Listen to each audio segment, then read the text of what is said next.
আসসালামু আলাইকুম বন্ধুরা, গত ক্লাসে আমরা অ্যাপ্লিকেশন অফ ডেরিভেটিভস এর derivatives as a rate measure নিয়ে আলোচনা করছি। আজকে আমরা ট্যানজেন্ট এবং নরমাল নিয়ে আলোচনা করার চেষ্টা করব ইনশাআল্লাহ। ট্যানজেন্ট আর নরমালটা ব্যাপারটা হচ্ছে যে সাপোজ এটা হচ্ছে আমার একটা এক্স অ্যাক্সিস, এটা হচ্ছে ওয়াই অ্যাক্সিস।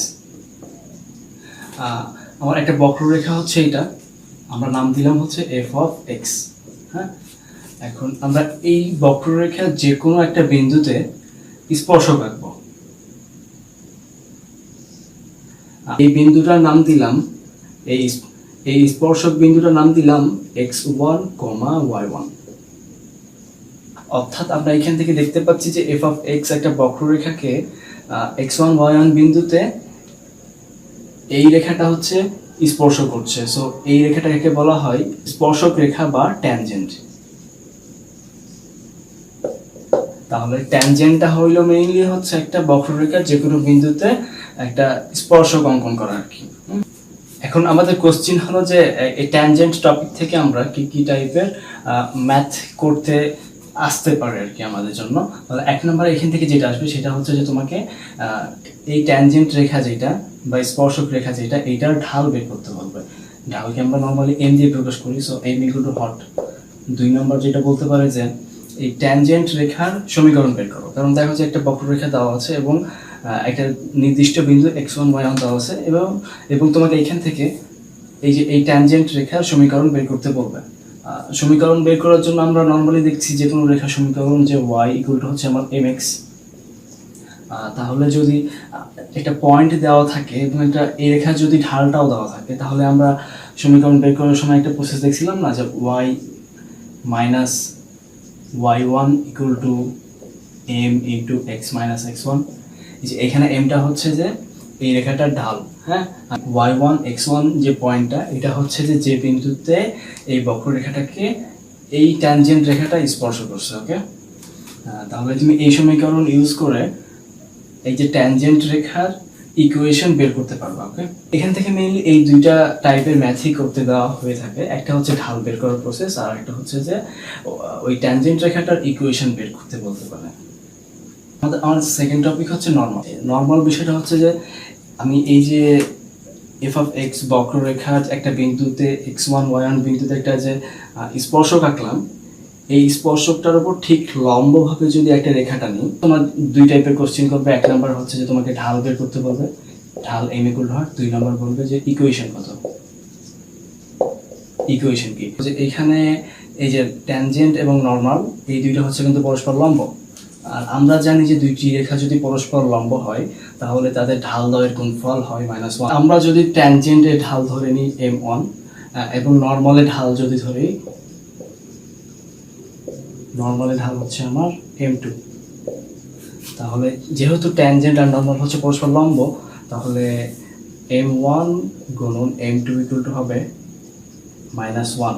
কারণ আমরা জানি যে দুইটি রেখা যদি পরস্পর লম্ব হয় তাহলে তাদের ঢাল দ্বয়ের গুণফল হয় -1। ওকে, তাহলে আমরা m1 ধরছি ট্যানজেন্টের ঢাল, ওকে, আর m2 হচ্ছে নরমালের ঢাল। আমি বের করব m2, তাহলে m2 ইকুয়াল টু আসবে -1/m1। তাহলে এটা হচ্ছে যে নেগেটিভ রেসিপ্রোকাল অফ m1। ওকে, তাহলে আমি যদি একটা ঢাল বের করতে পারি হাও বা জানতে পারি, তাহলে আমি অপরটার ঢাল ইজিলি বের করতে পারবো নেগেটিভ রেসিপ্রোকাল এই কনসেপ্ট দিয়ে।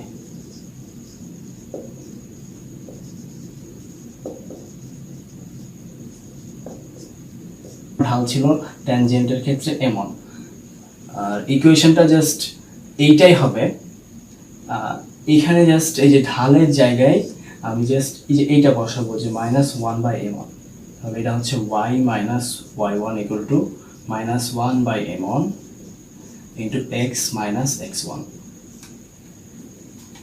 তাহলে আমি ট্যানজেন্ট এবং নরমাল থেকে যে দুইটা টাইপ করে কোশ্চেন হয়ে থাকে, যে ঢাল বের করতে বলে এবং আরেকটা হচ্ছে যে তোমার ইকুয়েশন বের করতে বলে, এখন আমরা এই দুইটাই ইনশাল্লাহ খুব ইজিলি সলভ করতে পারবো। ওকে, স্পর্শক যে রেখাটা অর্থাৎ যে ট্যানজেন্টটা যদি x অক্ষের সাথে কোনো একটা কোণ করে, সাপোজ ঢাল হচ্ছে মেইনলি কিন্তু del y by del x, মানে হচ্ছে যে কোটির পরিবর্তন বাই ভুজ এর পরিবর্তন, অর্থাৎ y স্থানাঙ্কে যে পরিবর্তন y2 মাইনাস y1 আর এক্স স্থানাঙ্কের যে পরিবর্তন x2 মাইনাস x1 এটাই হচ্ছে মেইনলি ঢাল প্রকাশ করে। আর আমরা জানি যে dy বাই dx এইটা কি মিন করে? এইটা মিন করে যে x এর অতি ক্ষুদ্র পরিবর্তনের জন্য y এর পরিবর্তন বের করা। অর্থাৎ এটাতেও আমি y এর পরিবর্তন বের করছি যখন x এর পরিবর্তনটা অতি ক্ষুদ্র, অর্থাৎ আমি এটাকেও ঢাল হিসাবে ইউজ করতে পারি। ওকে, তাহলে কোনো ইকুয়েশনে যদি আমি ঢাল বের করতে চাই, সাপোজ আমার সরলরেখার কোনো একটা ইকুয়েশন দেওয়া আছে, তখন আমি যদি ঢাল বের করতে চাই তাহলে আমি ওই ইকুয়েশনটাকে যদি জাস্ট একবার ডেরিভেটিভ বের করি তাহলে আমি কিন্তু ইজিলি ওই ইকুয়েশন থেকে ঢাল বের করতে পারবো। ওকে, এই কনসেপ্টটা অবশ্যই মাথায় রাখবা, কারণ এইটা দিয়ে আমরা ম্যাথগুলো সলভ করার চেষ্টা করবো ইনশাল্লাহ। আর একটা ব্যাপার না বললেই নয়, আমরা দেখছিলাম যে এটা হচ্ছে বক্ররেখা এবং একটা পয়েন্ট হচ্ছে এটা, অ্যান্ড দেন এটা ছিল আমার স্পর্শক রেখা। ওকে, স্পর্শকটা সাপোজ x1 y1 পয়েন্টে ছেদ করছে, আর এটা হচ্ছে আমার f অফ x বা মেইন বক্ররেখা যেটা, এবং এটা হচ্ছে স্পর্শক রেখা বা ট্যানজেন্ট। এখন স্পর্শক রেখা বা ট্যানজেন্ট থিটা কোণ উৎপন্ন করে। ওকে, এটা হচ্ছে আমার x অ্যাক্সিস, এটা হচ্ছে y অ্যাক্সিস, থিটা কোণ উৎপন্ন করে। তাহলে এই ক্ষেত্রে আমরা কিভাবে ঢাল বের করতে পারি? ওকে, আমরা জানি ঢাল ইকুয়াল টু হচ্ছে m equal to tan theta, আর ঢাল ইকুয়াল টু আমরা দেখছি যে dy বাই dx, অর্থাৎ x এর অতি ক্ষুদ্র পরিবর্তনের সাপেক্ষে y এর পরিবর্তন বের করা। দ্যাটস ওয়াই আমরা m equal to tan theta equal to dy by dx লিখতে পারবো। তিনটা সেম জিনিস মিন করে। এখন কোশ্চেন হচ্ছে যে আমরা এটা কিভাবে এই ইকুয়েশনটা ইউজ করব। এই থিটাটা হচ্ছে যে আমার রেখাটা x অক্ষের সাথে যে কোণ উৎপন্ন করছে তার ভ্যালু। হ্যাঁ, এখন এক নম্বর কেসে আমরা যদি বলি যে এই যে স্পর্শকটা x অক্ষের সাথে 45 ডিগ্রি কোণ উৎপন্ন করছে, যে এক নম্বর কেস, তাহলে হচ্ছে আমার স্পর্শক x অক্ষের সাথে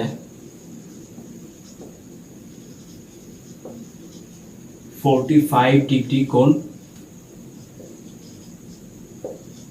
উৎপন্ন করছে।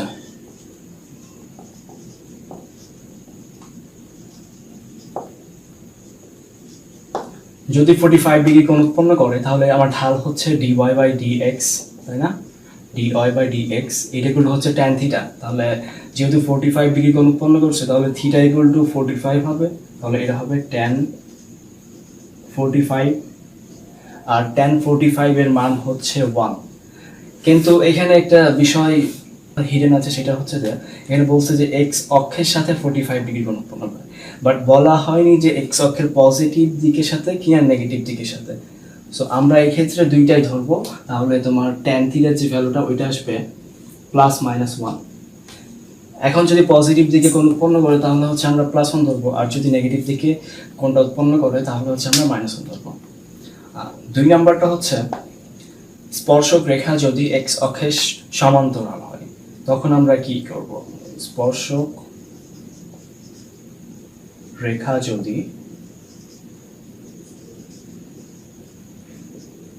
x অক্ষের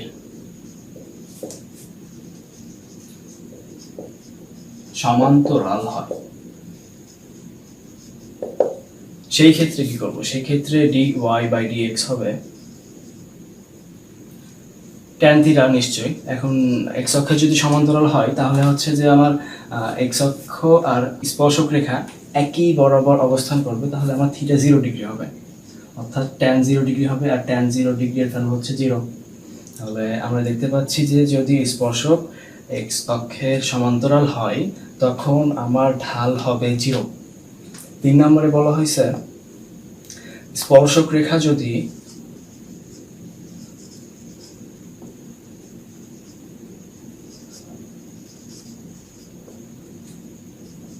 y অক্ষের সমান্তরাল হয়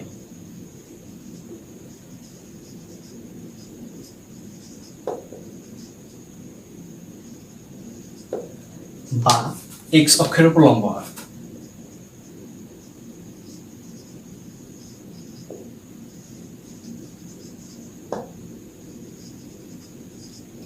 y অক্ষের সমান্তরাল হওয়া আর x অক্ষের উপর লম্ব হওয়া একই জিনিস মিন করে। তাহলে এই ক্ষেত্রে আমরা যেটা করব যে আমার মেইন ইকুয়েশন যেটা ছিল যে dy by dx equal to tan theta, যেহেতু y অক্ষের সমান্তরাল অর্থাৎ থিটা এই ক্ষেত্রে 90 ডিগ্রি হবে, বাট আমি যদি dy বাই dx বের করতে চাই tan 90 এর মান কিন্তু অসংজ্ঞায়িত আসবে। সো আমরা এভাবে না গিয়ে আমরা যদি এইটাকে জাস্ট ইনভার্সলি উল্টাই দিই তাহলে এইটা আসবে হচ্ছে যে আমার dx by dy, dx by dy, 1 by tan theta মানে হচ্ছে cot থিটা, আর এখানে cot থিটা এর ভ্যালুটা হচ্ছে 90 ডিগ্রি, cot 90 ডিগ্রির মান 0। ওকে, তাহলে যদি x অক্ষের সমান্তরাল হয় তাহলে আমার ঢাল অর্থাৎ dy by dx হবে 0, আর যদি স্পর্শক y অক্ষের সমান্তরাল হয় অর্থাৎ x অক্ষের উপর লম্ব হয় সেক্ষেত্রে আমার dx by dy হবে 0। দুইটা জিনিস কিন্তু মাথায় রাখি, এটা হচ্ছে dy by dx এবং এটা হচ্ছে dx by dy। আমরা ট্যানজেন্ট এবং নরমালের বেসিক কিছু আইডিয়া বা কনসেপ্ট অ্যাবজর্ব করলাম, এবার হচ্ছে আমরা এই রিলেটেড কিছু ম্যাথ সলভ করার চেষ্টা করবো ইনশাআল্লাহ। একটি উপবৃত্ত x square plus 4y square equal to 8 এর যে সকল বিন্দুতে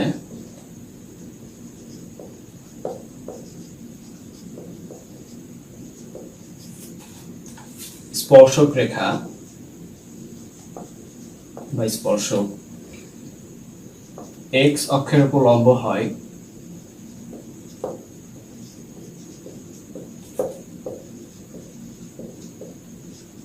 তাদের স্থানাঙ্ক বের করো।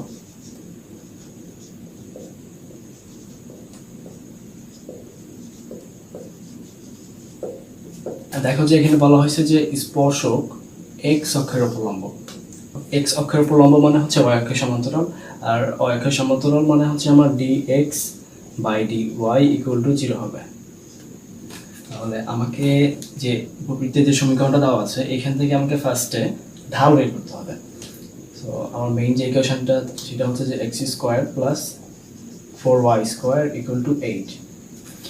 এই ইকুয়েশন থেকে আমরা হচ্ছে dx by dy বের করব। তাহলে আমরা যদি এইটাকে ডিফারেন্সিয়েশন করি তাহলে এটা আসতেছে যে twice x প্লাস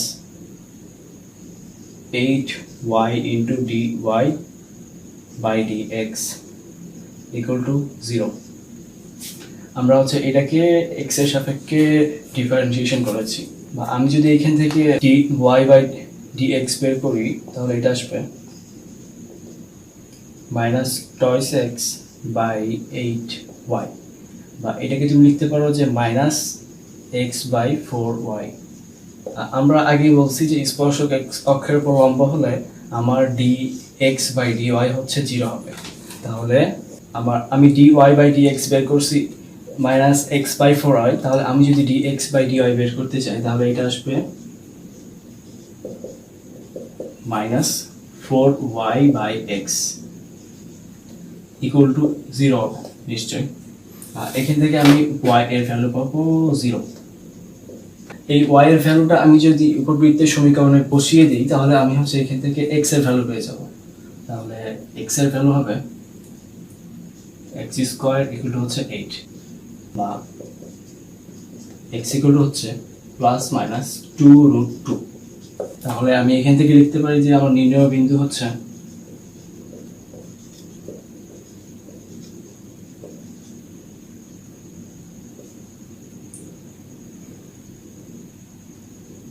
2√2, 0, এবং আরেকটা হচ্ছে যে -2√2, 0।